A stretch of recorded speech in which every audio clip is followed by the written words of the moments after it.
Yeah, man. What is chiptunes? I've always had a love for lo-fi, chippy sounds, and I incorporate them in my beats a lot. I know I may look like a mafia don, but in fact I'm a bit of a nerd. Kind of the odd one out. You know what I'm saying? As a kid on the soccer field, the other kids were busy chasing the ball around, while I was trying to find out who had the Game Boy, or the Game Gear, or the radical Super Nintendo, the Sega Mega Drive, any video game console we could play some games on. I have so many fond memories of gaming, and something that really stuck with me was the music in these games. Simple and unique in their raw sound, and incredibly rich in melody. They're definitely a driving factor in why I even got into making beats in the first place. Amazing. So today, we're diving deep into the abyss of bleeps and bloops. Okay, rewind, early 90s. When I was like 7 years old, I started begging my parents to please get me a video game console. I was already so obsessed with video games, they didn't think it would be good for me. But I kept begging, I begged and I begged. Got my brother in on it too, my little brother, Pontus. What's going on, man? Still, no luck. Finally, when I was about 10, me and my brother had saved us up some money and got a Game Boy Pocket.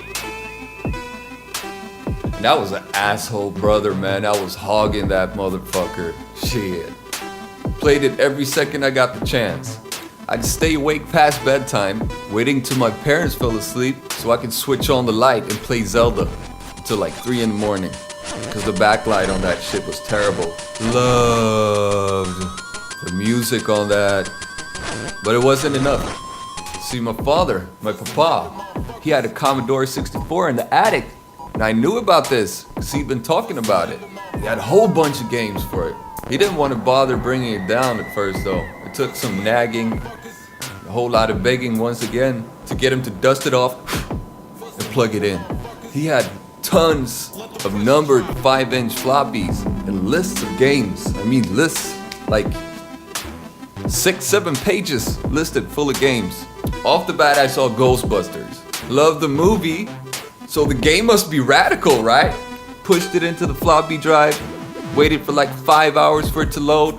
Anticipation was skyrocketing. Anticipation! I can remember the feeling so clearly to this day. Some strange feeling of connection and nostalgia, even though this game was from an era before my lifetime. The game was shit. I tried so hard to like it, but it was just... It was a horrible game. So I turned it off and looked for another game. Enduro Racer by Sega. Oh yeah, the list of games had a column for developers as well. And I was very familiar with Sega. My best friend had the Sega Mega Drive, so I figured it had to be some quality shit. Put it in. Load, asterisks, comma 8, comma 1, wait, run.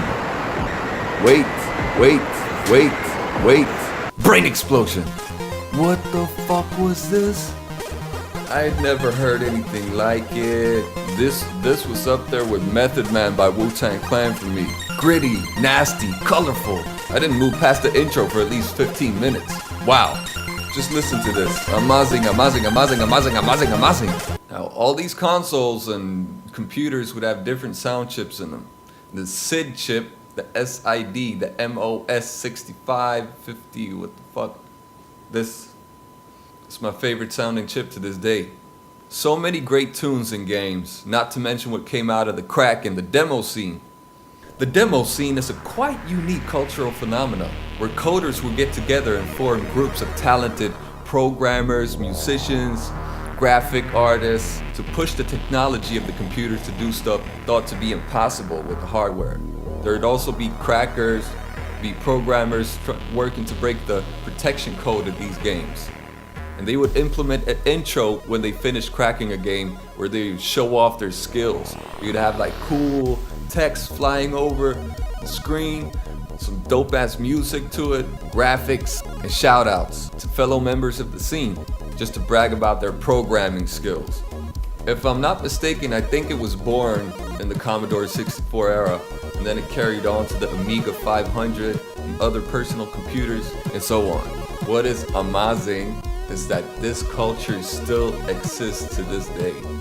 People are trying to push these old hardwares to do impressive shit, pushing it harder than ever. One common misunderstanding that I and others hear a lot that I want to get out of the way is the MIDI issue. It might be a comment like, I really like how you use those MIDI sounds. Or, I don't like beats that sound like MIDI. MIDI in itself does not produce any sound. There is no sound in MIDI. MIDI is short for Musical Instrument Digital Interface. So it's an interface. It's a technical thing. A communications protocol. It's a way for music devices and computers to communicate with each other.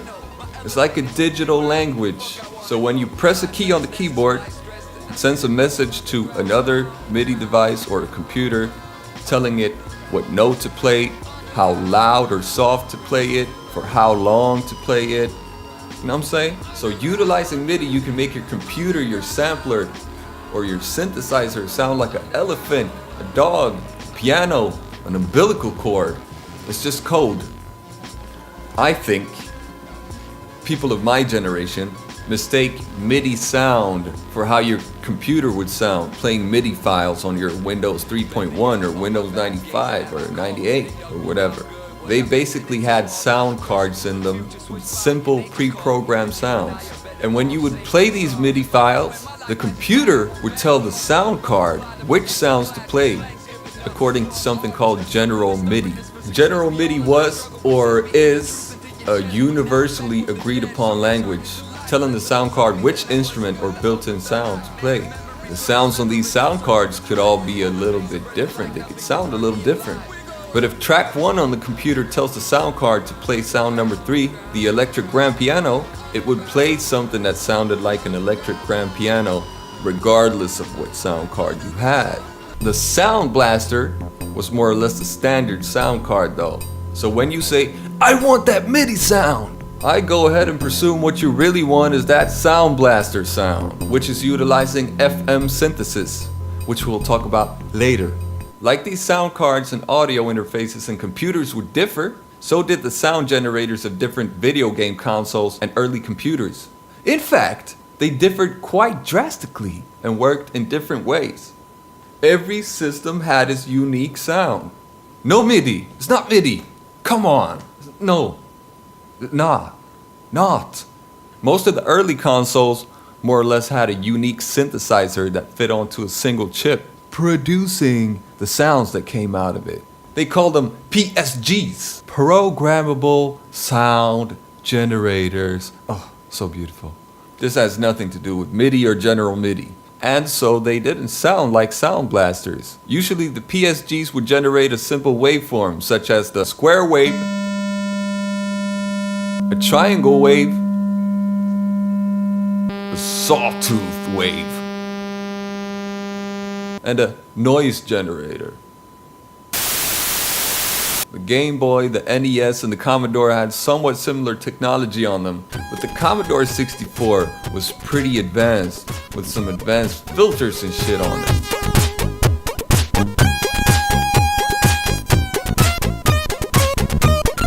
That made for a very high quality sound.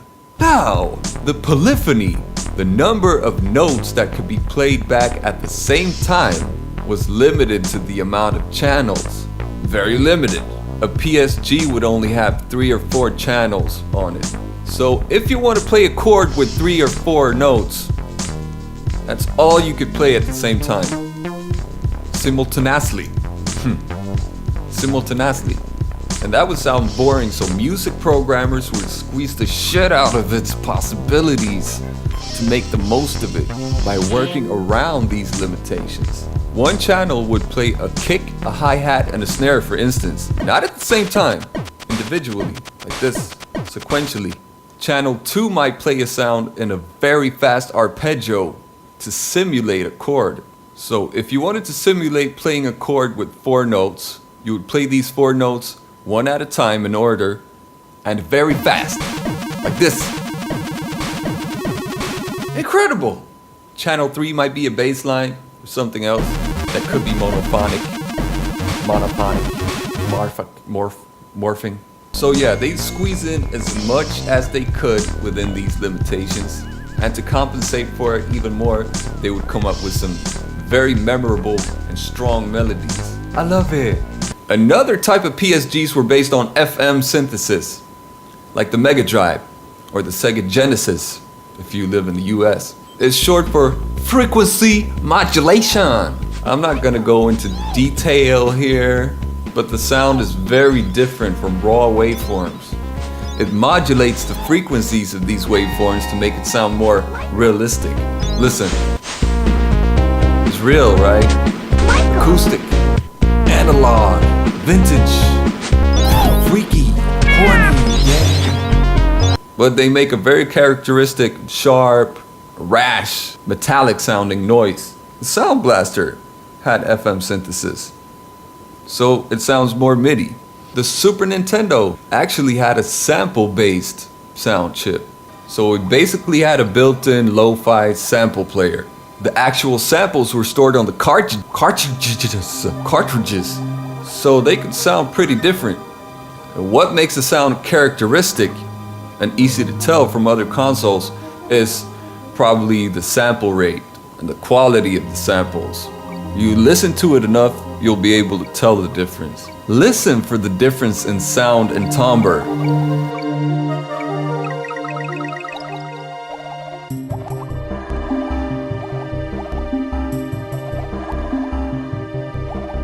It's not obvious to non-nerds, but when you get used to it, you'll hear it doesn't sound like MIDI. Okay? So Jonathan, how can I make these sounds? There's software called trackers available on all types of computers and consoles. Google music trackers or something like that. Fast Tracker for the Amiga is an obvious one. Classic. If you want the real deal on actual chips, there are ways you can do it, for instance using these trackers, but it's going to take a lot of effort learning both the hardware and the software. If you got a Game Boy, you can get LSDJ. Yeah, acid, tripping, yeah, we like to trip. And make Game Boy music on the go, which is amazing. Like I said, trackers for all types of systems. You got Commodore 64 trackers as well, if you got the real deal. When it comes to the C64, the Commodore 64, there are actually synthesizers based on the actual SID chip, such as the old Electron SID station or the Samich SID. And they all have the SID chip in them. So it's the real deal packaged and sealed. You know what I'm saying? Dangerous! Or if you're into DIY, there are instructions online on how to build your own shit. You need to be pretty technical with electricity and stuff like that to do that. I don't know if I'd have time to do that, but it's probably a lot of fun. I've dabbled with trackers a lot in my days, but to be truthfully honest, I like the comfort of modern technology, so I just fake it when I want some chiptune elements in my beats. Another quite obvious way to go is you can use samples from all types of systems. Use your favorite sampler, Machine obviously, or the OP1 if you have that. Wow. There's also a whole world of VST instruments that you can use for chiptune sounds. Many of them actually simulate the original sound chips or PSGs. There's a great website dedicated to this called WooList. Look at the link below the description. QUADRASID is one of my favorites for the Commodore 64 sound. If you want that Super Nintendo flavor, there are so many sounds ripped into something called sound fonts in SF2 format. Now you can download these sounds, search for the game and then sound font, or the game and SF2. And you can download these and look for any sound font VST player. Sforzando by Plogue Sounds is a good one. And then you can load up these sounds within the VST and play them. It's wonderful, quick, fast. Wow, people. I could have gone on for hours about this because I really love video game sounds, chiptunes and shit like that. I love to using them in my beats. But I'm gonna cut it short here to actually make some beats. Remember now, December 5th coming up, I'm doing the 30-day beat challenge. Oh my god, it's incredible! There's gonna be full focus on that. So in the meantime, you check out my other videos, put some nice comments below, recommend this shit to your friends, put them onto that Chicky Bits drug, subscribe. Let me know what other topics you want me to ramble about. Machine Mark III fans, you worry not. I got some great tutorials coming up for that too, but like I said, it's the beat challenge right now. It's gonna happen. Wow. Oh yeah, another thing. No, I'm not gonna reveal that to you quite yet. No. Dope shit in the pipeline. Peace.